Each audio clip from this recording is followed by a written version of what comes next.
Welcome to Math Time with Mrs. Depperschmidt. Here we go into the big world of multiplication once again. We're headed towards multiplying by a double-digit number, but I'm going to review multiplying by a single-digit number first, and then we'll move on to a harder problem.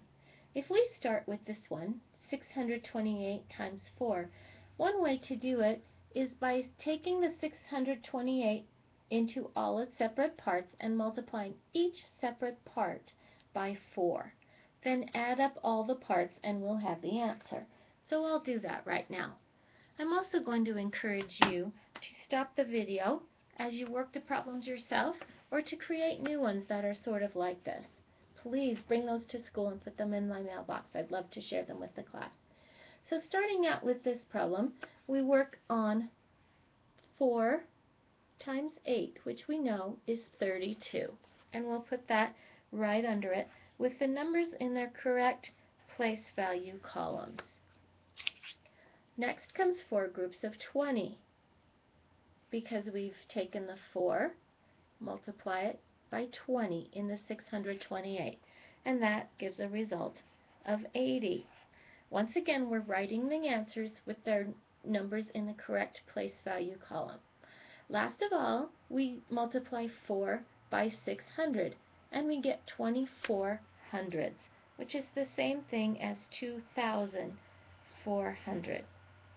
To find the answer, we add these all up, which gives us 2,512. I'm guessing you had that all calculated before I even showed it to you. We'll be seeing this problem again as we move on.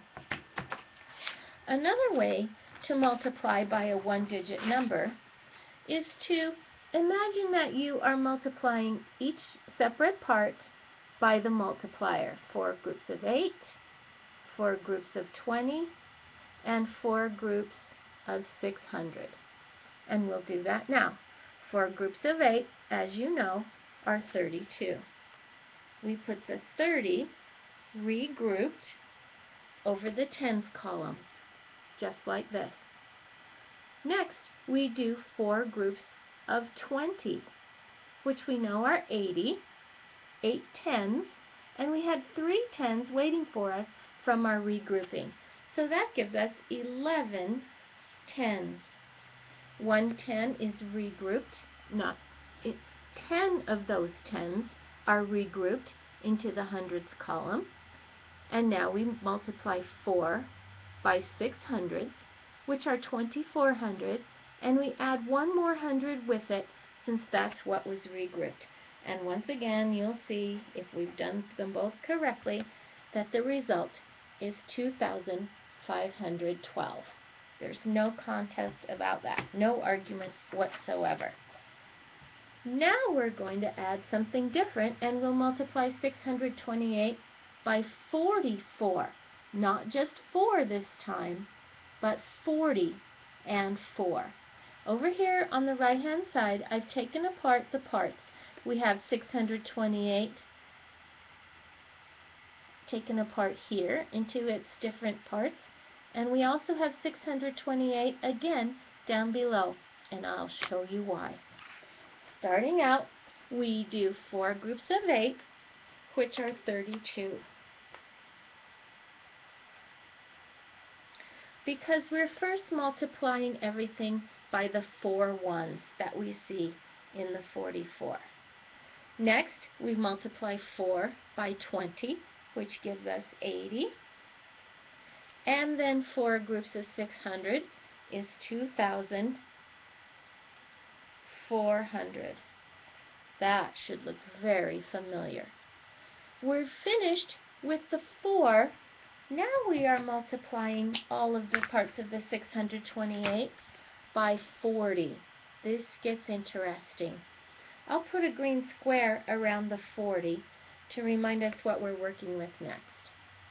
40 groups of 8 are 320.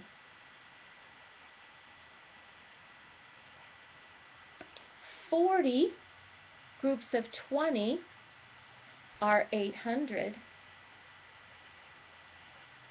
and 40 groups of 600 are 24,000.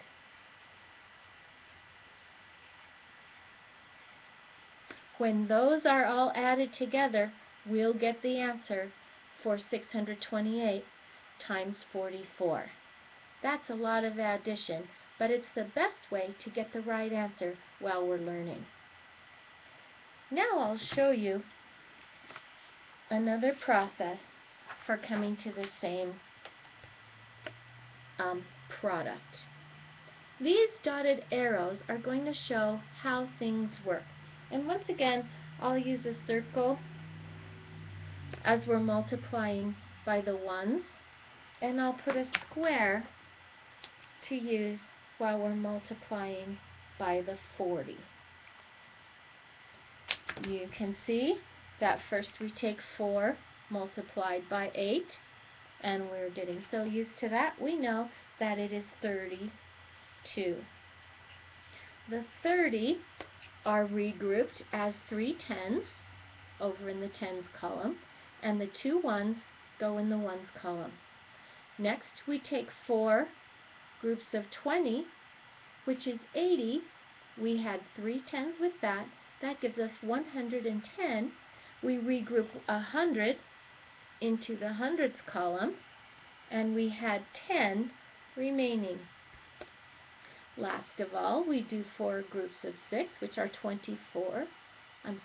4 groups of 600, which are 24 hundredths, and one more 100 that was regrouped from when we multiplied in the tens column gives us 25 hundredths. I told you we'd be seeing that number again, didn't I? Next, it's time to multiply the 40 by 628. I'll change colors. We'll pay attention to the square now. 40 groups of 8 are 320.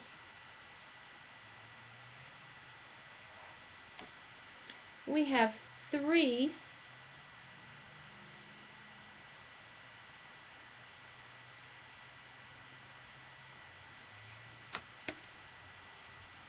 tens to regroup here into the tens column.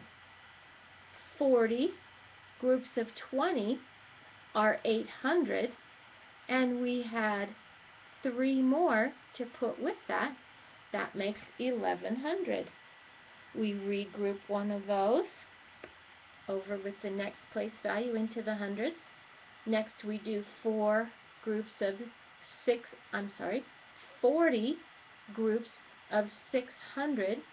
which is 24 thousandths, and we had another 1,000 regrouped from before, and we bring the 25,000 right in line there. Then do the addition. I'll go ahead and calculate this answer, and you can see if you've multiplied each number by each other number, you'll have the right answer, assuming you've done the multiplication correctly and kept things in their proper place value columns. You'll know by now that the result is 27,632. Keep practicing, and we'll do lots of double-digit multiplication at school. I know you're having a great day. Please be kind. I'll see you at school.